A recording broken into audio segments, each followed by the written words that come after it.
Before compression of the lymphedema, the skin on the extremity is treated with appropriate skincare products. This is essential for lymphedema patients. We begin with a 6 cm wide mollelast bandage that has been cut in half and apply it from the big toe to the little toe. We start bandaging on the sole side of the foot and move directly to the big toe. The first fixing turn of the toe bandage is taken over the top of the foot towards the metacarpophalangeal joint of the little toe. This way it covers all the webbing skin between the toes so that it can be thickly wrapped with the next wraps. Always secure the whole width of the bandage on the toe so that the bandage does not slip. The fixing turns are applied offset to each other and without tension.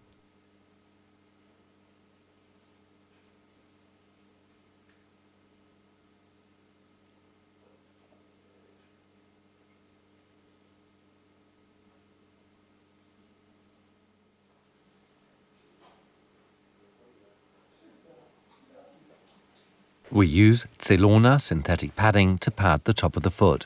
We place the cotton wool diagonally in the region of the metacarpophalangeal joints to cover 2 cm of the big toe. We use the soft compression bandage, Rosidal SC, to follow this diagonal course along the metacarpophalangeal joints to the calcaneus. We secure 2 little comprex kidneys covered with a TG tubular bandage in the retromalleolar region, placing them with the convex side against the skin. We take the Rosidal SC bandage in a flat figure of 8 wrap around the ankle joint, foot and lower leg in a circular course to the patella. When doing this, we make sure that the foot is held in maximum dorsal extension. In addition, a second bandage can be applied in the opposite direction.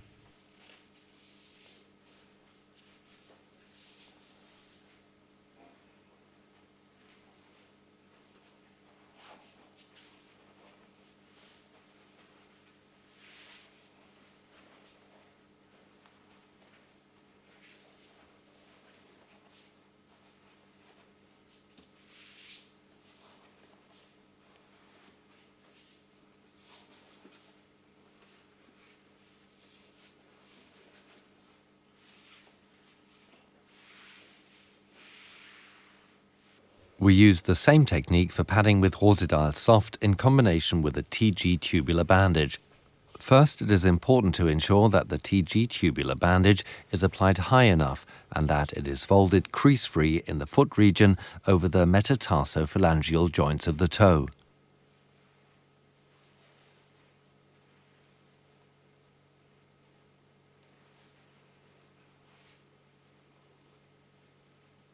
The synthetic undercast padding is first used for padding, and it is followed by the foam rubber bandage Rosidal Soft, which is applied the same way Rosidal SC was applied earlier.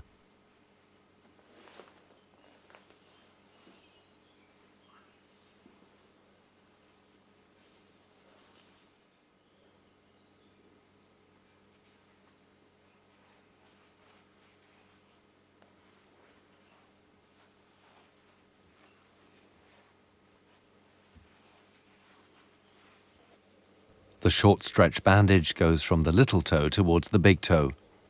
We start at the forefoot with the end of the 6 cm wide Rosidal K bandage on the sole of the foot in the region of the tarsal bones. The big toe is also bandaged for up to 2 cm. The bandage is positioned on a sharp diagonal and continually smoothed down. This procedure is repeated frequently. The bandage is subsequently applied offset 1/2 turn proximally and smoothed up from the sole of the foot behind the outer malleolus. A 1/2 turn is then applied and the bandage is taken under the inside malleolus back to the first turn. Further wraps of the bandage are applied using what is known as the stirrup technique in the region of the metacarpophalangeal joints until the entire bandage has been used. The fixing turns are always applied offset. We start by wrapping the foot at the forefoot from the little toe to the big toe dorsally along the edge of the bandage that was placed there earlier. Starting at the top of the foot, we take the 8 cm wide Rosidal K bandage at the calcaneus and Achilles tendon and back to the top of the foot as far as the midfoot, Lisfrank's line. The bandage is applied proximately with an offset of approximately 4 cm. The second wrap goes around the heel.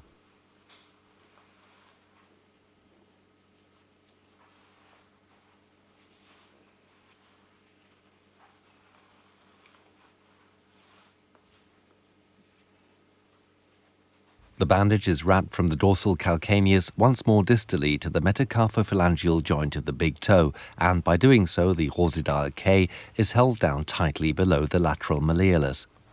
Application is continued using this technique, after which another turn is made in the region of the metacarpophalangeal joints. The bandage ends above the ankle. The next rosidual K bandage is applied to the heel once more if necessary. This is done with figure-of-8 wraps in the direction of the knee.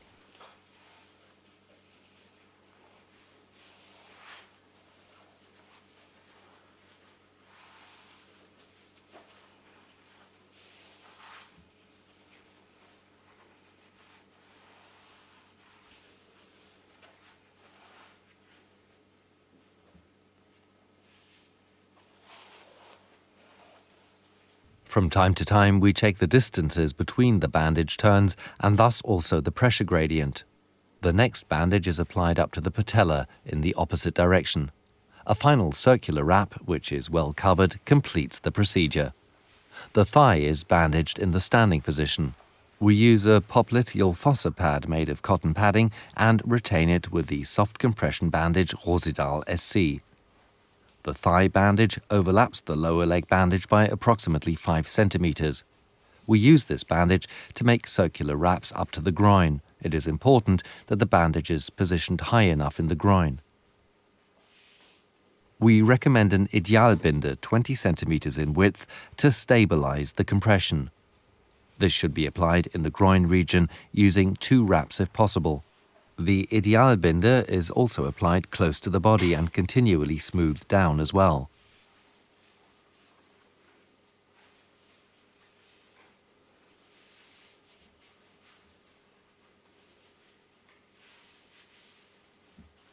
The remainder of the stabilization bandage can be wrapped back down again. The next Rosidual K bandage, use a bandage 10 or 12 centimeters in width, forms the transition from the lower leg to the thigh and again starts at the lower leg. It is wrapped in a circular fashion up to the knee. The wrap around the knee is formed with an X in the popliteal fossa. The patella remains unwrapped in the process. We subsequently take another Rosidual K bandage 12 centimeters in width for compression of the knee, which we put on starting below the patella. Offset by half the width of the bandage, it is applied in figure-of-8 wrap over the knee region as far as about 1 hand's width above the patella.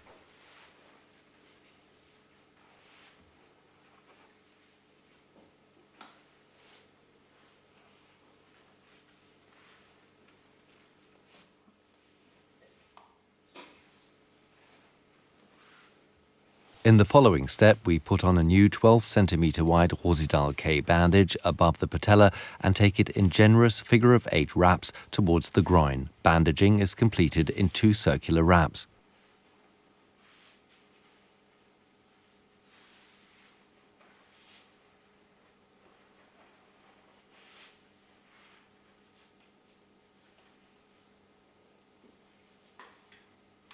Put on another 12 centimeter wide bandage, depending on pressure gradient.